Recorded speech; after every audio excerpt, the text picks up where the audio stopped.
여러분, 여러분 복이 뭘까요? 여러분 복이 뭐죠? 예, 아멘입니다. 예, 예, 결론이 나서요. 예, 그래도 설교는 계속할 겁니다. 여러분, 제가 어렸을 때만 해도 예수 믿고 복 받으세요라는 말로 전도를 많이 했어요. 전도할 때 뭐 다른 말 필요 없고 그냥 예수 믿고 복 받으세요 이런 말을 많이 했거든요. 그리고 어렸을 때 간증 집회도 많이 있었는데 간증 집회의 대부분의 내용도 그랬습니다. 내가 어렵고 찢어지게 가난했는데 병에 걸렸는데 사업이 실패했는데 기도 열심히 하고 예수님 제대로 만나고 나니 사업도 잘 되고 찢어지게 가난했던 삶도 펴지고 건강의 문제도 해결되더라. 뭐 이런 간증들이 주로 이루었죠. 목사님 설교들도 마찬가지예요. 목사님 설교들도 한마디로 말하면 이렇게 설교 많이 하셨습니다. 예수 잘 믿으면 복 받는다고. 예수 잘 믿으면 사업이 잘 되고 예수 잘 믿었더니 자녀들도 잘 되더라고. 여러분, 목사님들 설교의 주제가 주로 이런 것이 많았습니다. 이게 맞죠? 맞습니다.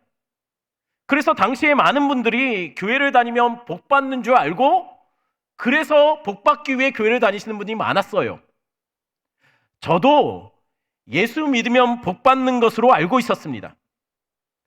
근데 여러분, 실상은 예수 믿어 복 받습니까? 다시 묻겠습니다. 여러분, 예수 믿으면 복 받나요? 여러분, 예수 믿으셔서 복 받으셨습니까?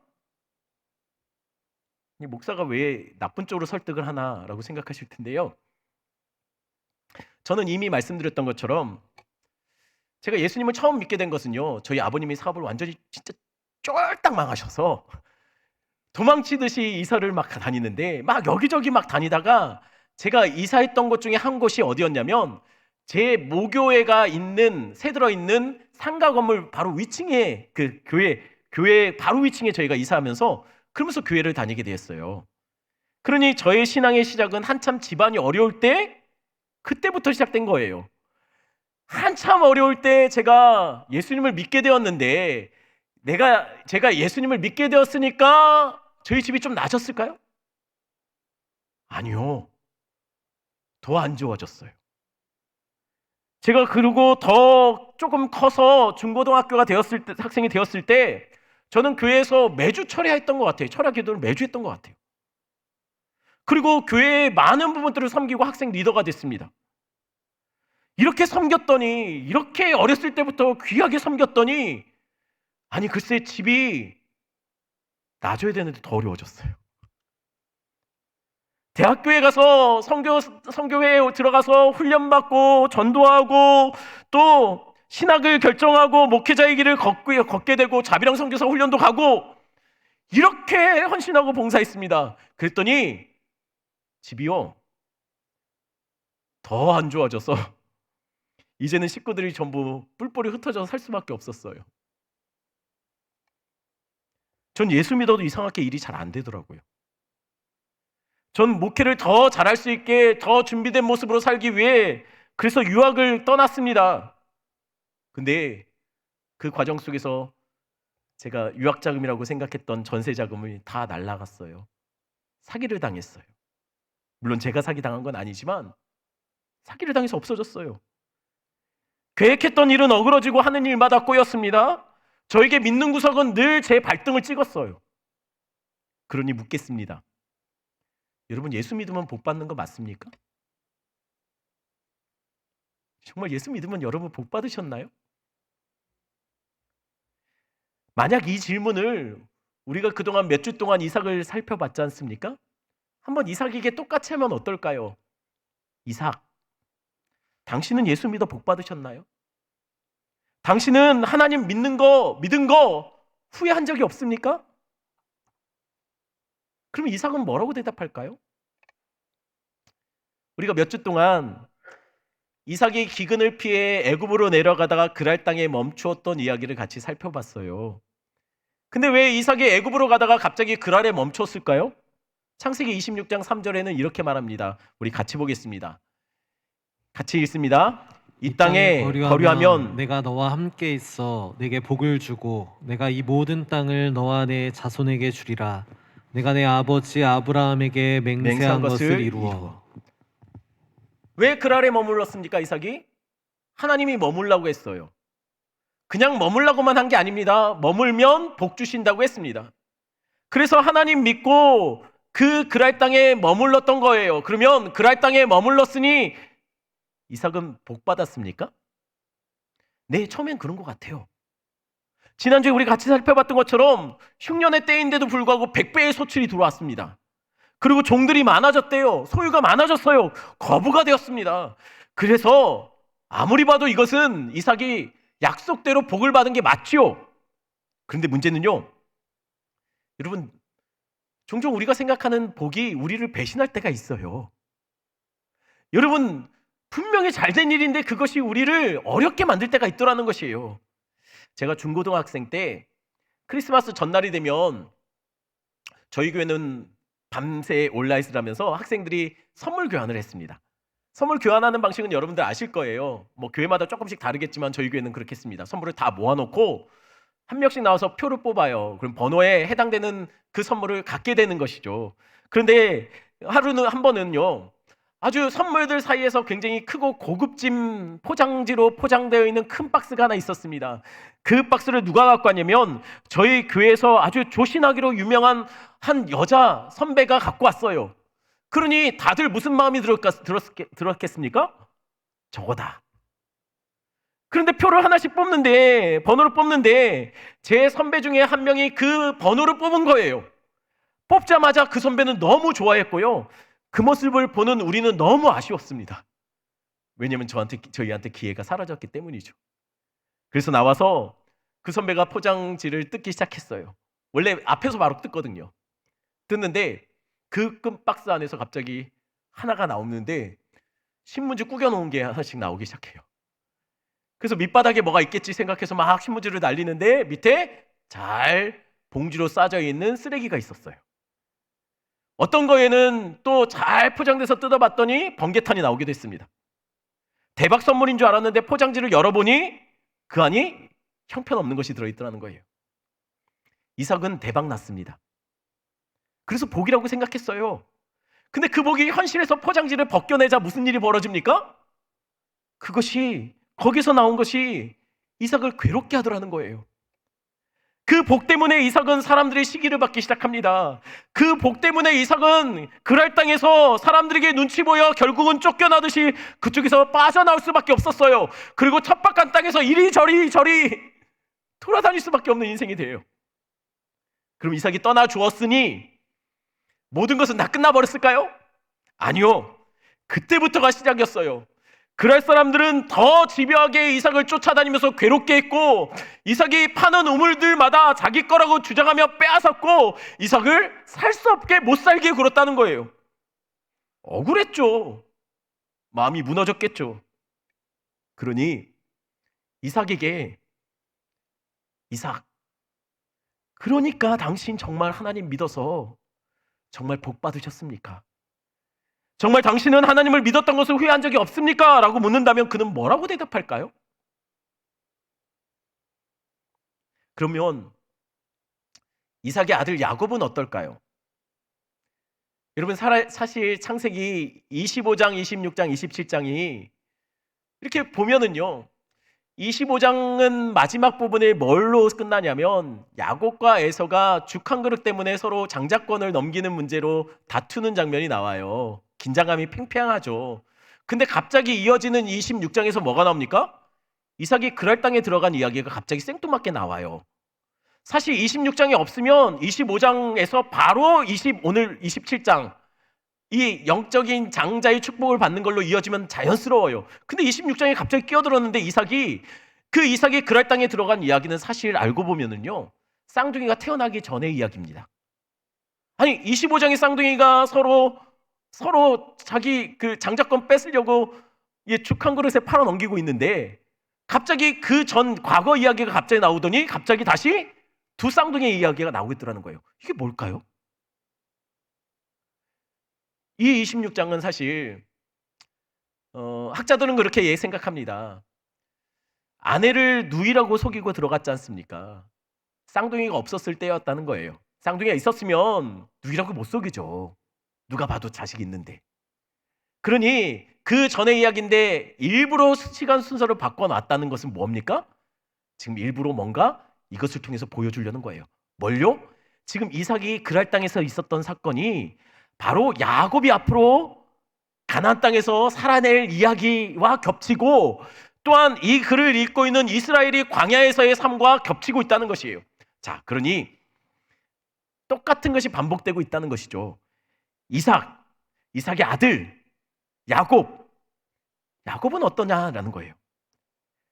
야곱에게 똑같은 질문을 한번 해보겠습니다. 야곱, 당신 하나님 믿어서 복받은 인생 되었습니까? 당신도 하나님 믿은 것을 후회한 적이 없습니까? 라고 묻는다면 야곱은 뭐라고 대답할까요? 오늘 본문은 이삭이 그랬던 것처럼 야곱도 축복을 받는 것에서부터 시작합니다. 물론 보이기에는요, 배달 사고가 난 것 같아요. 원래 에서가 받아야 되는데 야곱이 그 축복을 받은 것처럼 보여요. 하지만 사실은 배달 사고는 아니죠. 왜냐하면 이미 뱃속에 있을 때부터 하나님은 야곱이 장자라고 생각했어요. 큰 자가 작은 자를 섬기게 될 것이라고 했죠. 그런데 그럼에도 불구하고 에서한테 복이 넘어가려고 하니 하나님이 개입하신 거예요. 그러면 도대체 어떤 의미에서 배달 사고가 날 뻔했는지 우리가 한번 같이 살펴봅시다. 오늘 본문 1절 말씀 한번 같이 읽어볼까요? 혹시 히터를 좀 꺼주시면 좋을 것 같습니다. 1절 말씀 우리 한번 같이 읽어보겠습니다. 이삭이 나이가 많아 눈이 어두워 잘 보지 못하더니 맏아들 에서를 불러 이르되 내 아들아매 그가 이르되 내가 여기 있나이다 하니. 오늘 이야기는 이렇게 시작합니다. 나이가 많아 눈이 어두워져 이삭이 잘 보이지 않게 되었다라고 말해요. 아마 이것 때문에 그랬던 것 같아요. 이삭이요, 내가 이러다 죽는 거 아닌가? 앞이 안 보이기 시작하니 내가 죽을 때가 된 거 아닌가? 라고 생각했던 것 같습니다. 그래서 이삭은 에서를 불러요. 왜요? 축복하기 위해서요. 아니, 축복이야 그냥 평소에 하면 되지 왜 갑자기 죽는 순간에 축복을 하겠다는 것일까요? 사실 이 축복은요, 평소 때 하는 축복과 좀 다른 축복입니다. 죽기 전에 축복을 하려는 이유는요, 언약의 계승자로서 이삭이 에서에게 그 영적인 언약의 계승자의 신분을 넘겨주는 일종의 위임식과 같은 축복이었던 거예요. 그래서 이삭은 에서에게 이렇게 말하는 거죠. 에서야, 아빠가 죽을 때가 된 것 같은데, 그러니 아빠가 내가 죽기 전에 너에게 모든 언약의 그 축복을 너한테 넘겨주기 전에 아빠 좋아하는 거 알지? 너 사냥해서 별미 만들어 와봐. 아빠 그거 먹고 힘내서 너에게 축복을 다 전수할게. 자, 이 말을 들어보니 현재 이삭의 상태는 어떤 것 같습니까? 아직 멀었죠. 보통 마지막에 가까우신 분들은 제일 먼저 나타나는 현상이 곡기를 끊는다고 해요. 음식의 입맛이 없어지기 시작하는 것이죠. 근데 이삭은 어떻습니까? 마지막에 가까웠다는데 오히려 식탐은 늘고 입맛이 돌고 있어요. 게다가 이때 당시에 인사돌도 없었을 텐데 이 시대에 이 어르신이 야생동물 고기 반찬 해달라고 하고 있는 거예요. 보통 야생짐승이 굉장히 질기거든요. 그러니 이분 어떻습니까? 아직 모르신 거예요. 근데 실제로도 그래요.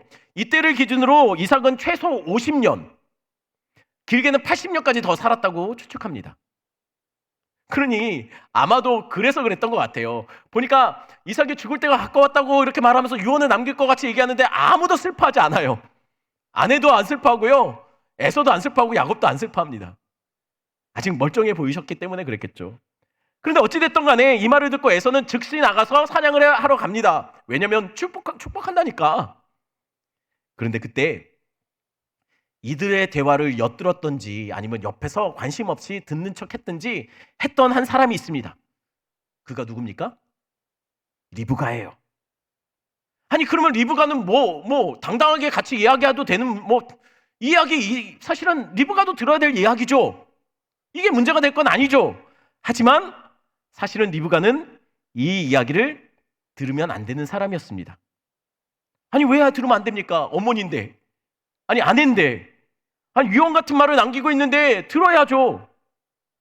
아닙니다. 리브가는 들으면 안 되는 사람이었습니다. 왜냐하면 리브가에게 이삭은 같은 편이 아니었어요. 아니 아내 남편인데, 여러분 이삭은 리브가에게 그럼 뭡니까? 같은 편이 아니라 남편이죠. 이 집안이 사실 구성원이 4명이거든요. 근데 굉장히 복잡해요. 이 4명의 아군 적군이 확실하게 구분이 됩니다. 일단 리브가는 야곱과 한 편이에요. 그러면 리브가에게 남편은 누구죠? 이삭과 에서가 같은 편이에요. 이분들이 남편이에요. 자, 그러면 왜 이렇게 편이 나눠졌을까요? 창세기 25장 28절에 이렇게 나옵니다. 같이 읽어보겠습니다. 이삭은 에서가 사냥한 고기를 좋아하므로 그를 사랑하고 리브가는 야곱을 사랑하였더라. 이삭이 에서를 사랑한 이유는 다른 이유가 아니에요. 오늘 이 본문에 보면은요, 에서가 사냥한 고기를 좋아했대요. 원어로 보면은 입에 늘 물고 다녔다는 거예요. 그래서 사랑했대요. 그러면 리브가는 왜 야곱을 사랑했을까요? 뭐 여러 가지 추측할 수 있습니다. 본문엔 정확하게 나오지 않는데, 아무래도 이삭이 에서를 너무 사랑하니까, 편애하니까 상대적으로 야곱이 좀 딱해서 더 마음이 갔을 수도 있어요. 또는 에서는 바깥으로 들로 돌아다니는 사람인데 야곱은 이렇게 집에 있고 또는 집안일들 잘 도와주니 아마 좀 동선이 겹쳐서 그랬을 수도 있어요. 하지만 아마 이 이유가 컸을 거예요. 뱃속에 있을 때 하나님이 이미 큰 자가 작은 자를 섬기게 될 것이다 라고 얘기했던 그 하나님의 그 말씀을 기억하고 있으니 야곱을 볼 때마다 더 각별하게 느껴졌을 거예요. 그런데 이삭이 죽을 때가 가까웠다고 갑자기 에서에게 그 영적인 장자의 그 상속권을 넘기겠다는 거예요. 이 얘기를 리브가가 들었으니 어떻게 했습니까? 아니죠. 이건 아니죠. 하나님 분명히 약속하셨는데. 그래서 리브가가 지체 없이 야곱을 부릅니다. 그리고 야곱에게 에서 옷을 입히고 에서처럼 몸에 염소털을 붙여서 상남자를 만들어서 이삭의 방으로 집어넣어요. 그리고 대신 축복을 받으라는 것이죠. 속이는데 실패할 뻔했어요. 왜냐면 목소리 때문에요. 하지만 그 리브가가 옷 입혀준 것과 털을 붙여준 것 때문에 결국은 축복을 야곱이 받아내는 데 성공했습니다. 그리고 나자 뒤늦게 에서가 별미를 가지고 들어오는 거예요. 하지만 어떻게 하겠습니까? 버스가 이미 떠났는데. 한번 축복을 줬던 것을 물릴 수가 없다는 거예요. 이게 창세기 27장의 대략의 내용입니다. 근데 여러분 어떤가요?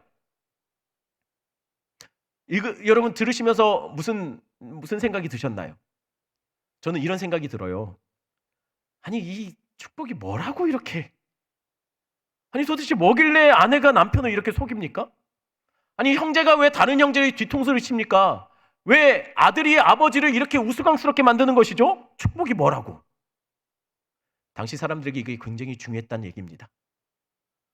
이것은 그렇게 해서라도 차지하고 해야 할 만큼 굉장히 이것은 정말 소중한 것이었다는 거예요. 그래서 그 중요한 축복을 누가 차지합니까? 자, 듣고 있는 거죠. 누가 차지했습니까? 야곱이 차지해요. 자, 그러니 이 중요한 축복을 얻었으니 야곱은 하나님 때문에 그때부터 복받는 인생으로 바뀌었을까요? 이때부터 야곱의 인생이 풀렸을까요? 아니요. 이때부터 오히려 야곱은 바로 이때부터 그의 인생이 꼬입니다. 에서는요, 이 일 때문에 야곱을 죽이겠다고 공언하고 다녀요. 이게 그냥 단순히 나 기분 나빠가 아닌 것 같아요. 왜냐면 리브가가 그 얘기 듣고 사건의 심각함을 느껴서 야곱에게 너 여기 살면 안 되겠다. 네 형이 널 죽이려고 한다. 그래서 어떻게 합니까? 삼촌 라반 집에 도망쳐 있으라고 해요. 그렇게 삼촌 라반 집에 20년 동안 삽니다. 복을 약속받았죠. 근데 야곱은요, 마치 이삭이 그런 것처럼 이삭이 하나님의 축복을 받고 오히려 그 땅에서 시샘을 받고 쫓겨났던 것처럼 지금 야곱도 이곳에서 아버지 집에서 오히려 축복을 받고 시샘 받고 억울해져서 쫓겨나요. 빈손으로 쫓겨나요. 장자권에 기업을 물려받을 수 있는 권한이 있음에도 다 놓고 정작 복은 받았지만 복은 누리지 못하고 빈손으로 도망치듯이 쫓겨나더라는 것이에요. 그럼 라반의 집에서는 괜찮았을까요? 여러분, 이삭은요 그랄 땅에서 나왔을 때 괜찮았습니까? 아니죠. 계속 쫓아다니면서 더 집요하게 괴롭혔지 않습니까? 야곱도 그곳에서 쫓겨나듯이 도망쳤을 때 라반의 집에서요 계속 착취당합니다. 계속 빼앗겨요. 계속 괴롭힘 당하고 한순간도 쉬지 못하고 일하게 만들고 자신이 고생했던 것으로 라반이 배가 불러져요. 그 기간이 무려 20년입니다. 야곱은 라반의 집에서요 억울했어요. 하루하루 정말 원통하고 가슴앓이 하면서 보냅니다. 그래도 버티며 살아요. 그럼에도 버티고 살아요. 그리고 감사기도 때가 되니 위기의 순간은 있었지만 라반을 피해서 다시 약속의 땅으로 돌아오려고 합니다. 근데 이거마저도 쉽지 않아요. 누가 그를 맞이하러 나오고 있습니까? 넘사벽의 끝판왕 에서가 군대를 몰고 쫓아와요. 이거 어떡합니까? 돌아갈 수도 없고 앞으로 갈 수도 없어요. 어쩔 수가 없는 거죠. 그런데 감사한 것은 에서는 야곱을 대적하러 온 것이 아니라 야곱을 맞이해 주려고 온 것이었어요. 또 한 번의 위기를 넘긴 거죠. 그러면 이렇게 약속의 땅에 무사 귀환했으니 드디어 그 아버지로부터 받았던 약속의 땅의 기업에서 그는 영원히 평안하게 복받으며 살 수 있게 되었을까요? 아니요. 도착하자마자 얼마 있다가 디나 사건이 터져요. 딸이 문제가 돼서 이것 때문에 지금 야곱 집안은 그 땅 사람들에게 공공의 적이 됩니다. 그 땅에 살 수가 없어져요. 게다가 바로 또 이어서 라헬이 죽어요. 베냐민을 낳다. 사랑하는 아내가 젊은 나이에 떠나더라는 거예요. 그리고 얼마 또 지나서는 요셉의 형제들이 요셉에 찢어져서 피 묻은 옷을 흔들며 요셉이 짐승에게 죽었다라고 얘기해요. 사랑하는 사람이 그렇게 다 떠나버려요. 한 고비 넘기면 또 다른 고비가 찾아오고 슬픔이 하나 감당할 수 없는 슬픔이 왔으면 좀 좋은 일로 그것이 위로받아야 되는데 또 다른 슬픔이 그것을 덮어버려요. 여러분, 왜 야곱의 인생은 축복받았는데 왜 이렇게 하는 일마다 꼬이는 걸까요? 그럼 그의 말년은 좀 괜찮아졌을까요? 말년이라도 괜찮아야죠. 그런데 문제는 그 역시 아니었다는 거예요. 그의 말년에는 가나안 땅에 큰 기근이 와서 온 가족이 굶어 죽어 몰살될 상황이 벌어집니다. 야곱은 이삭의 축복을 받은 이후 되는 일이 없어요. 그는 복을 약속받았지만 하루도 마음 편하게 발 뻗고 잠든 적이 없어요. 하나님의 복을 약속받았지만 그는 형제와의 불화가 생기고 주변 사람들은 야곱을 이용해서 자신의 배를 불리고 있고 속임당하고 착취당하고 그리고 사랑하는 사람들은 왜 이렇게 또 그렇게 쉽게 그 곁을 떠납니까? 복을 받았지만 그 복의 포장지를 뜯어보니 그 속에 들어있는 것은 그 인생에 별 도움이 안 되는 고생과 가슴앓이와 절망과 슬픔 그것들로 가득 채워져 있더라는 것이죠.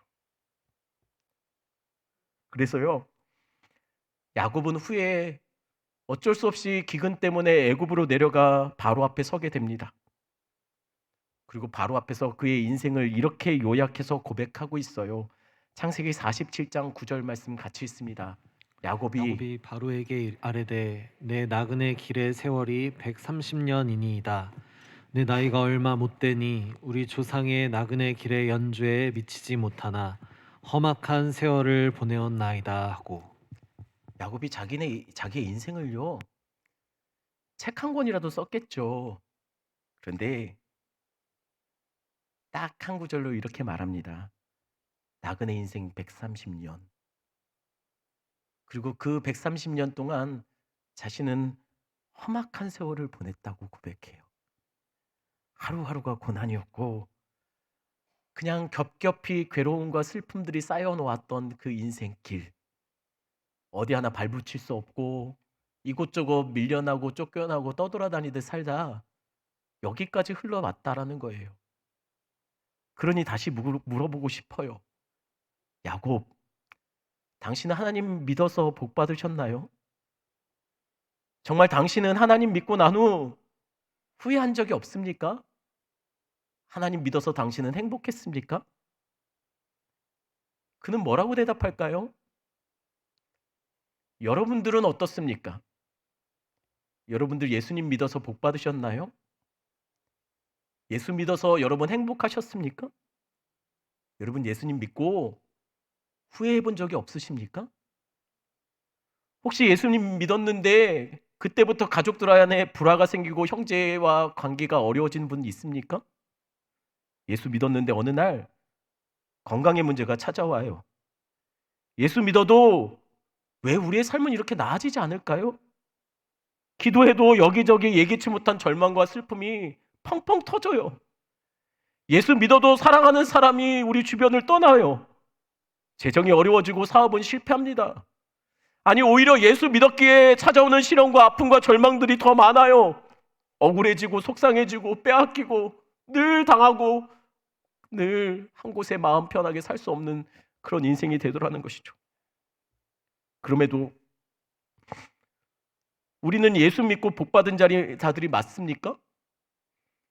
여러분 그런데도 자신 있게 나는 예수 믿어서 복받았다라고 말씀하실 수 있습니까?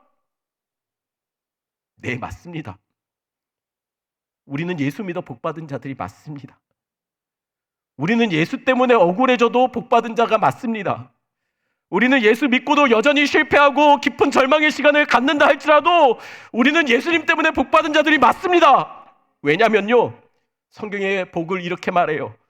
복은 히브리어 원어로 바라크라는 단어를 씁니다. 이것은 엎드리다 경배하다라는 뜻이에요. 성경에서 말하는 복은 형통이 아니에요. 물질이 아닙니다. 명예나 성공이 아닙니다. 더 가지고 더 누리는 것을 복이라고 말하지 않습니다.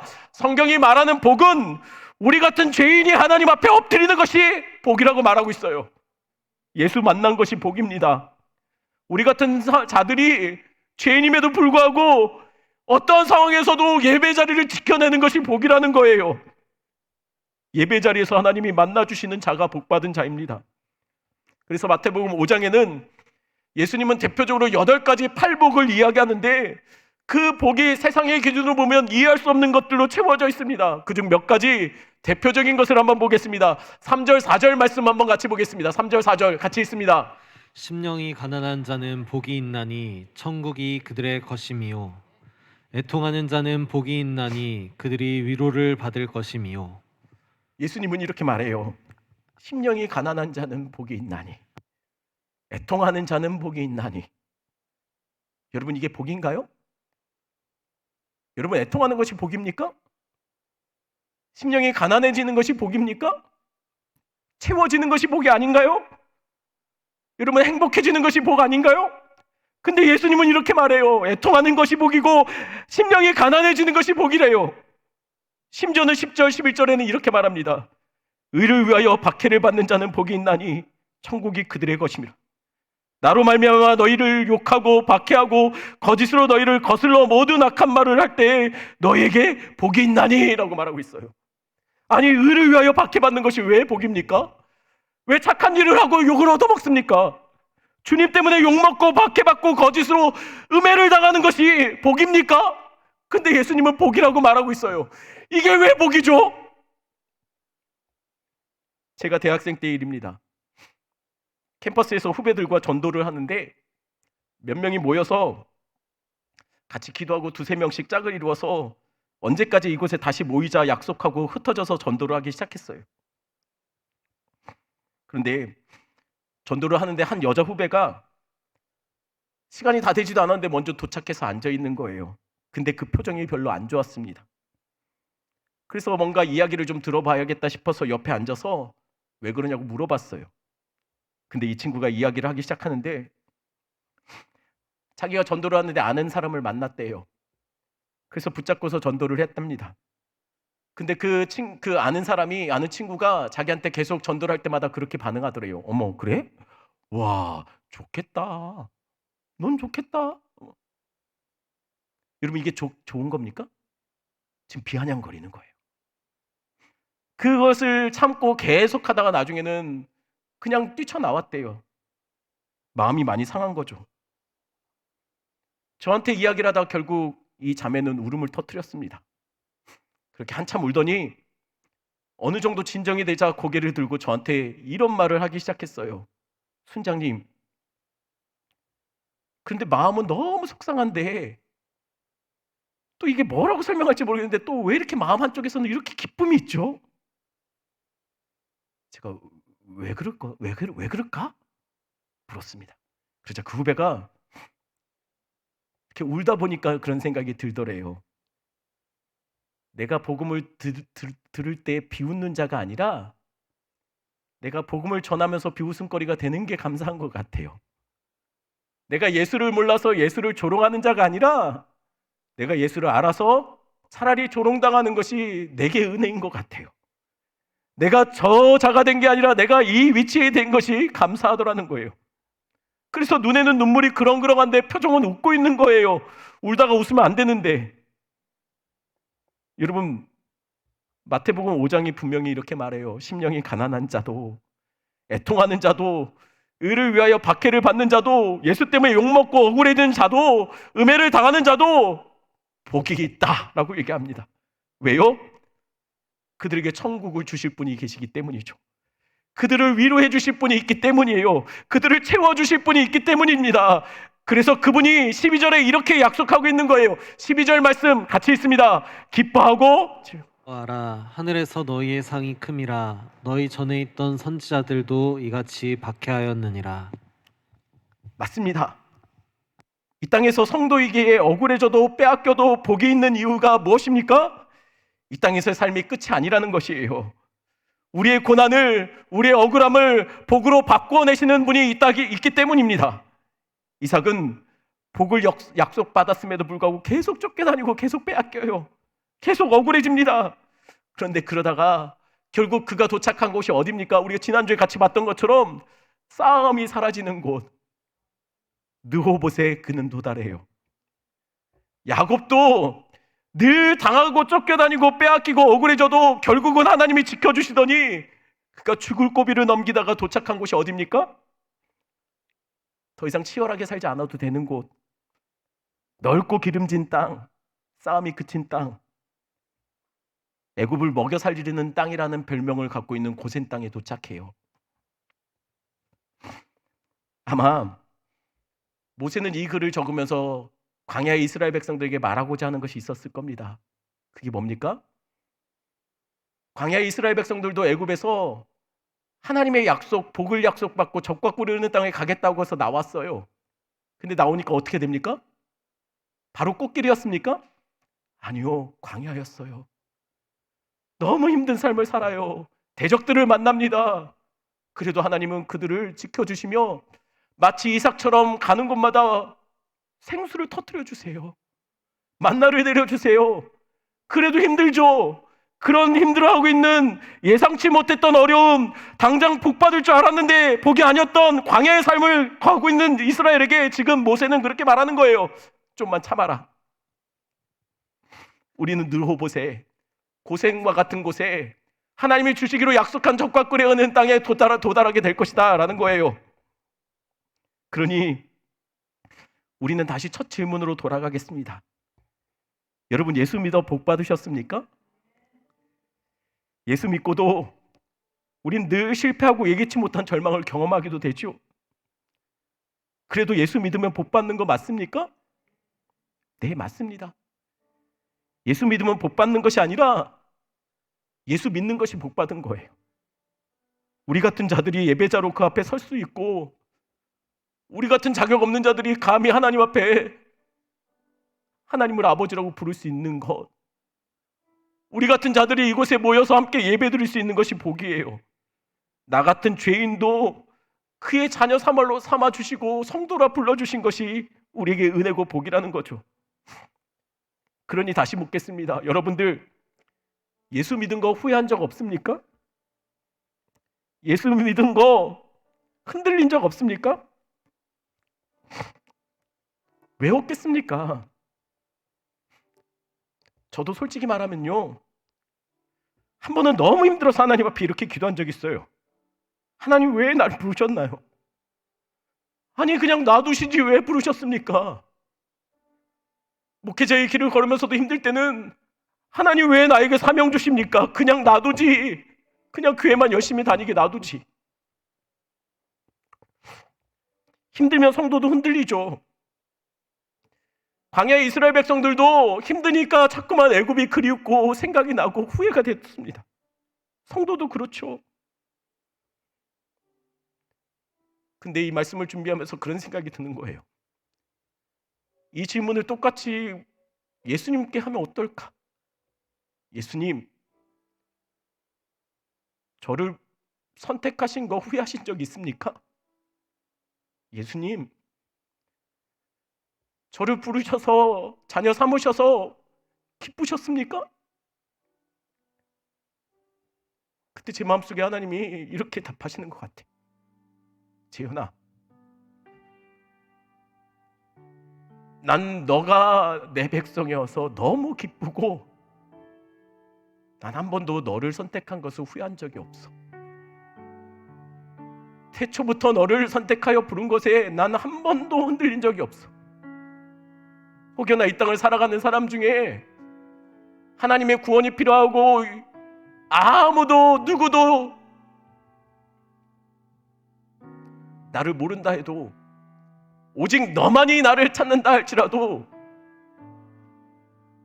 나는 그때도 흔들림 없이 후회함 없이 너를 위해서 십자가를 질 거야. 세상에 단 한 사람 너만을 위해서라도 나는 내 심장을 터뜨릴 거야. 여러분,